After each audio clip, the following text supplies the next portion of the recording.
I think everything that Dominic said, obviously I liked what he said about, having a choice.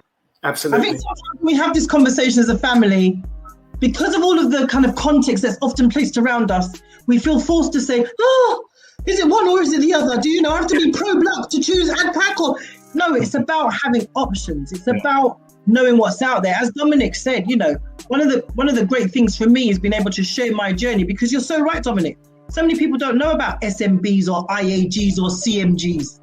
And I didn't know. These are structures that have already been put in place, albeit they're a bit sort of throw a dog a bone, but they do exist and they do have leverage to hold certain factions of leadership in your locality to account. And it's the way that you use them. So some people are all about the barbecue with the borough commander, but I'm actually quite active in working with the police in not just holding them to account. So I agree, Dean, it's not just about, in giving that option, it's not just about you. I think, as you say, with that whole kind of family around the dining table analogy, that we have some serious conversations to have as a people. Absolutely. And on Saturday, I attended 15 calls. I was with those officers they picked me up at my house from 1:00 and they didn't bring me back until about 1:45 in the morning. I did the full shift. Because I think it's important to understand how sometimes they react when they're tired. All Absolutely. Of those things. And so I did the full shift with them. And for those 15 calls, 14 were for our young boys. Yeah. 14. Yeah.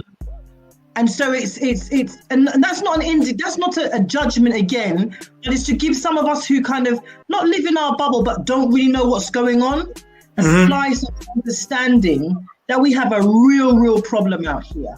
Yeah. A man was selling something on Gumtree. Thought an adult was coming. The young boy came, but he came with 4 other people who were armed with knives. They not only robbed the man of the PS5, they robbed his home. Now, there'll be people that will hear this and will say, well, he's an idiot. Why has he gone on Gumtree? You don't even know who's coming to your house. But then again, there's a certain amount of law and order. And he ended up being robbed in front of his children. So for me, being there on Saturday, seeing that, taking in the emotion of not just the officers around me, but the incident, feeling irritated, annoyed, wanting to defend that. I think that's, an opportunity that I will never forget, because what it allowed me to do was, instead of being an armchair sort of, well, you do this and you do that, and they do those things, don't get it twisted. Yeah. We do use significant force on our young people. They do adultify our black young children in the pipeline that you speak of. But I'm not going to take away from any of those things.